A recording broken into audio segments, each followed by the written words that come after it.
Quel type de revenu faut-il privilégier pour accélérer sa richesse? C'est le thème de cette vidéo aujourd'hui.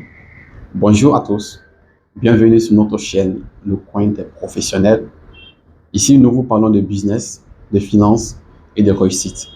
Moi, je suis Athanas Koyepogui, je suis consultant en finance, comptabilité et gestion d'entreprise.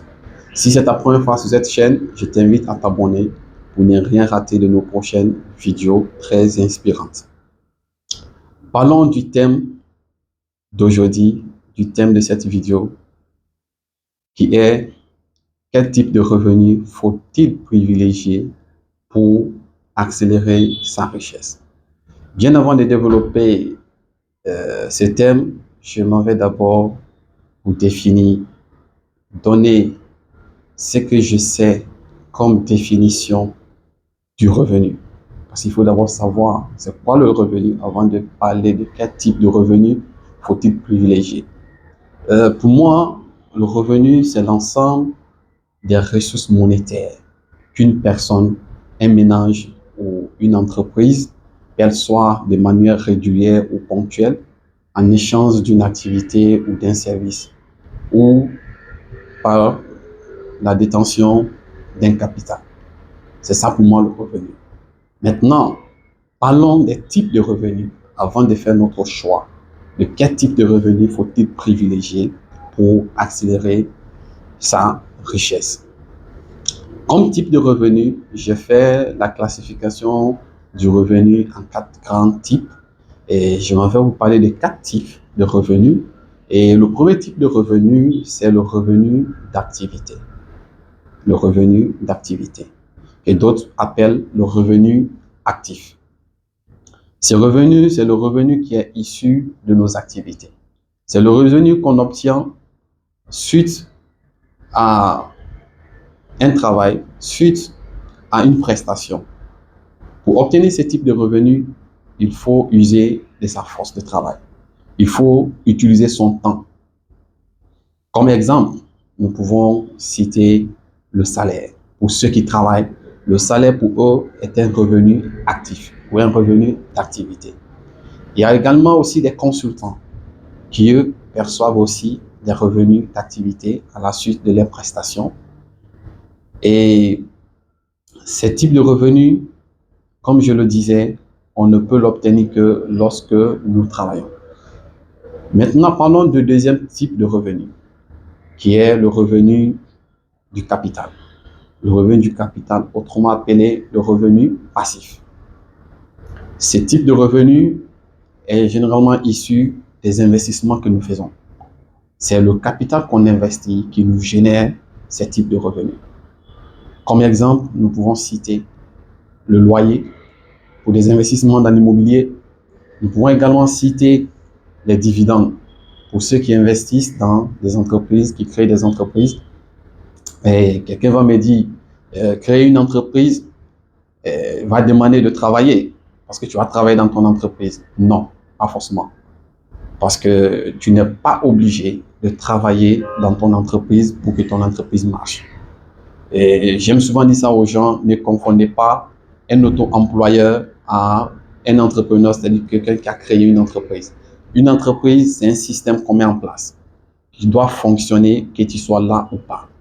Et si toutes les entreprises devaient fonctionner obligatoirement à la présence de leurs actionnaires ou les associés, ça allait être compliqué. Quand on prend aujourd'hui les grandes entreprises comme les Rio Tinto aujourd'hui, les actionnaires ne sont même pas là, mais la société fonctionne. Donc, ce qui veut dire, c'est le système qu'il faut mettre en place. Et autre revenu du capital qu'on peut citer ou revenu passif qu'on peut citer, c'est les intérêts. Les intérêts, on peut les obtenir soit en faisant un placement sur un livret d'épargne ou en souscrivant à une obligation. D'accord. Ça peut nous générer des intérêts et ça peut générer des revenus passifs. Troisième type de revenu que je m'en vais vous parler dans cette vidéo, c'est le revenu du transfert. C'est le revenu du transfert. Ce revenu est issu généralement des aides.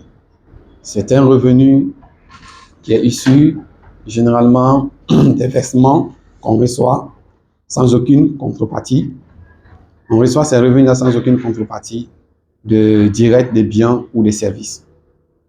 Il y a par exemple les allocations familiales, il y a aussi les pensions de retraite, mais aussi nous pouvons citer les indemnités de chômage qui sont versées aux chômeurs dans certains pays. Et en dernier lieu, le type de revenu qui vient clôturer ces 4 types de revenus, ce sont les revenus exceptionnels. Comme le nom le dit, les revenus qui viennent occasionnellement, qui ne sont pas réguliers. On peut citer comme exemple un héritage ou la vente d'un bien qui peut être considéré comme un revenu occasionnel. Maintenant que nous savons ces 4 types de revenus, quel type de revenu faut-il privilégier pour accélérer sa richesse? C'est la question fondamentale qu'on se pose dans cette vidéo. Et déjà, en partant du 4e type de revenu que j'ai nommé revenu occasionnel ou exceptionnel, on est tous d'accord qu'on ne peut pas s'enrichir sur la base des revenus exceptionnels ou des revenus occasionnels. Prenons le cas d'un héritage. Tu ne veux pas dire que tu vas devenir riche, d'accord, à partir de l'héritage. C'est vrai, il y a certaines personnes qui ont hérité la richesse de leurs parents. Mais est-ce que tu vas rester assis en attendant que cet héritage te soit transféré? Il n'y a pas une certitude dedans. Et quand on prend des revenus du transfert, ce sont des aides. De vous à moi, il serait difficile pour quelqu'un de s'enrichir uniquement à partir des aides. Il serait difficile pour lui de s'enrichir à partir des aides. Donc, ce qui veut dire, ces 2 derniers types de revenus doivent être déjà mis de côté, j'allais dire, dans la réponse à notre question. Et la comparaison pour moi devrait se faire entre les 2 premiers types de revenus, le revenu d'activité et le revenu de capital. Et en faisant une comparaison moi entre les deux, c'est que je vais conseiller à tout le monde, c'est de privilégier le revenu du capital. Le revenu du capital, c'est le revenu qui peut accélérer notre richesse. Pourquoi? Quand je prends le revenu des activités, je prends le revenu actif. Comme je le disais un peu lorsque je développais un peu ce revenu, c'est un revenu qu'on obtient à la suite du travail. C'est lorsqu'on travaille. Et qui parle de travail, pas de temps de travail. Et notre temps de travail est limité. C'est ce qu'il faut comprendre en fait. Notre temps de travail est limité. Par jour, nous n'avons que 24 heures. Et on ne travaille pas 24 heures. On a besoin de repos, on a besoin de sommeil. Et quand tu prends le temps de sommeil, le temps de repos, le temps de loisir, ce qui te reste n'est pas trop. Ce temps est plafonné. Et vu que le temps est plafonné, on ne peut pas se surpasser, on ne peut pas aller au-delà. Donc, ce qui veut dire, ce revenu d'activité peut à un moment donné être plafonné. Il ne bouge pas. Voilà pourquoi le 2e type de revenu, pour moi, est le revenu qui peut accélérer la richesse. Et pourquoi? Je vous donne juste quelques avantages. Quand on a le revenu, quand on prend le revenu passif, en quelque sorte, c'est de créer une source de revenus, d'accord, qui fonctionne même pendant que tu dors, même pendant que tu es en sommeil. La richesse se crée pendant que même tu es en sommeil. Imaginez, tu as investi dans un bien immobilier. Tu n'es pas obligé d'être là. Tu n'es pas obligé de travailler, d'être présent pour que tes loyers viennent. Imagine, tu as investi également dans une obligation. Les intérêts viendront par eux-mêmes à la fin de chaque période définie. Donc, pour moi, pour accélérer sa richesse, c'est de privilégier le revenu passif, le revenu du capital. Et certains me diront que oui, il faut commencer par le revenu d'activité. Là, je suis d'accord avec vous. il faut commencer par le revenu d'activité parce que il faut d'abord mettre quelque chose de côté comme capital avant d'essayer d'investir.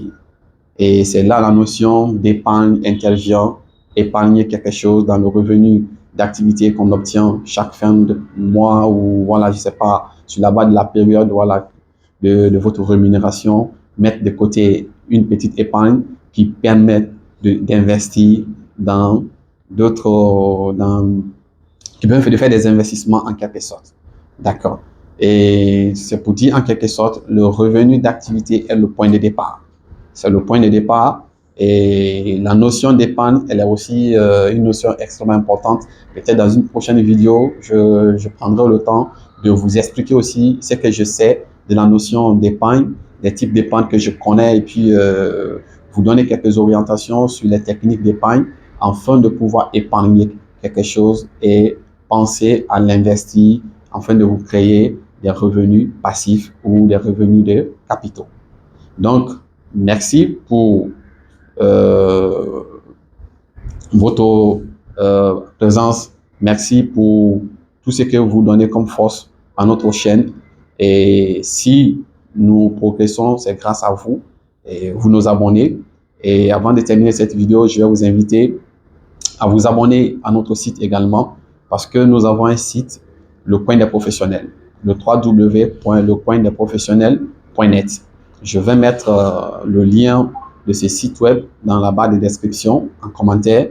Pour ceux qui veulent visiter le site, vous pouvez visiter le site et vous pouvez vous abonner au site parce que sur ce site, il y a assez d'opportunités. Sur ce site, nous partageons des opportunités d'emploi. Sur ce site, nous partageons également des appels d'offres pour les entrepreneurs qui sont à la recherche des marchés. Vous pouvez aller trouver des appels d'offres sur ce site. Comme le nom le dit, le coin des professionnels, c'est un lieu, un espace de rencontre des professionnels. Et aussi, pour ceux qui veulent faire la promotion de leurs entreprises, vous pouvez faire la promotion de vos entreprises à travers ces sites. Tu es à la recherche d'un ouvrier, tu passes sur le site Le Coin des Professionnels, tu vas trouver des ouvriers qualifiés. Tu es à la recherche d'une entreprise, tu n'as pas besoin de te poser 1000 questions. Va uniquement sur le www.lecoindesprofessionnels, tu trouveras en fait des entreprises qui sont répertoriées là. Donc, pour nous donner la force, je vous demande de partager au maximum cette vidéo. Merci à tous. Merci.